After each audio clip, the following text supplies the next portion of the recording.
Hello everyone and welcome to this is PWME news. Today on this little show here we're going to be talking about the PWG Prince match card. It's been updated, it's been changed, as you did know. It was scheduled to be Michael Elgin versus Zack Sabre Jr. However, Zack Sabre Jr. has been pulled due to injury. He has now been replaced in the main event with Michael Elgin versus Kamatachi. I'm going to be honest with you, I've never heard of this gentleman, but the internet, the Twitter machine is buzzing, so I'm looking forward to actually finding out who this gentleman is. I'm going to do some research after this show and check out what wrestler he is, who he wrestles for, and if you do know who he is right now and you're listening to this show, please pop in the comments who he is, who he's wrestled for. If you can maybe link me to a match. I'm really high on learning. I've only been into the indie scene and I've been into the indie scene since about 2011, 2012. I've only been into the Japanese scene since 2015. Wrestle Kingdom 9 was my first exposure to Japanese wrestling. I'll never look back since I owned New Japan World. I think I watched 1 or 2 Dragon Gates. I've seen a Pro Wrestling Noah event, and I'm just trying to broaden my horizons. And I'm trying to broaden yours here. If you just watch WO, if you just watch TNA, if you just watch Ring of Honor, and if you watch Ring of Honor, I'm pretty convinced you watch PWG, but I'm going to also invite you into other products as well.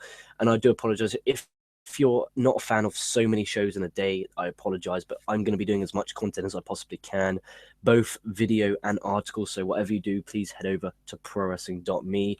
Also, you have current TNA Worldwide Champion Drew Galloway versus Brian Cage. That's a TNA versus Lucha Underground match. That seems very interesting and actually looks pretty damn good on paper. That could be a great match. That's really good. Roderick Strong versus Sami Callihan.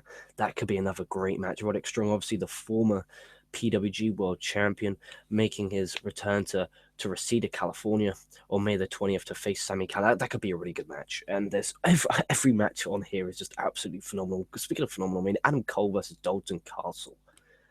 That is going to be absolutely outrageous. I mean, Adam Cole just recently joining the Bullet Club, so I would say would the Young Bucks have any involvement in this, but the Young Bucks are not going to be involved in this because the Young Bucks are currently injured because they were scheduled to be in Japan for the New Japan Best Super Juniors 23 tournament that starts on May the 21st, which I'm pretty sure we're going to get to here on PWME News. We now have to wait for replacements onto who will be replacing them.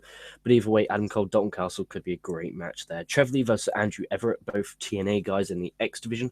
Great match. That's going to be a high-flying spot fest if you like them here. Chris Hero versus Jeff Cobb. Jeff Cobb is, if in case you didn't know, the Lucha Underground's Matanza, facing off against Chris Hero. This is Jeff Cobb's Pro Wrestling Guerrilla debut, facing off against Chris Hero. Chris Hero, again, having another great year like last year with the Indies, really tearing it down. And Marty Skull versus Mark Andrews in the European match for that evening. So if you actually look at it, it's just 8 incredible wrestling matches. You know, there's no real storylines going on here. There's no championships on the line because the champions are injured, unfortunately. But that still looks like a damn good wrestling card. So if you have the chance, if you're in the Reseda, California area, I'd get your asses over there right now. Well, not right now, May 20th, go then.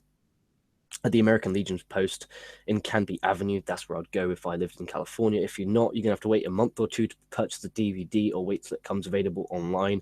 And I wish PWG had their own pivot share, I think it's called. It's like a network. It's like similar to WWE Network, but most indie companies like Smash, ICW, Progress, Revolution Pro Wrestling, loads of them have them. So I think PWG should really invest in there. And I actually did some research onto the pivot share. It actually doesn't cost a dime to upload your shows onto pivot share. You just make profit. The only difference is you obviously make a percentage split with pivot share. I don't know the actual percentage because I didn't really want to purchase it.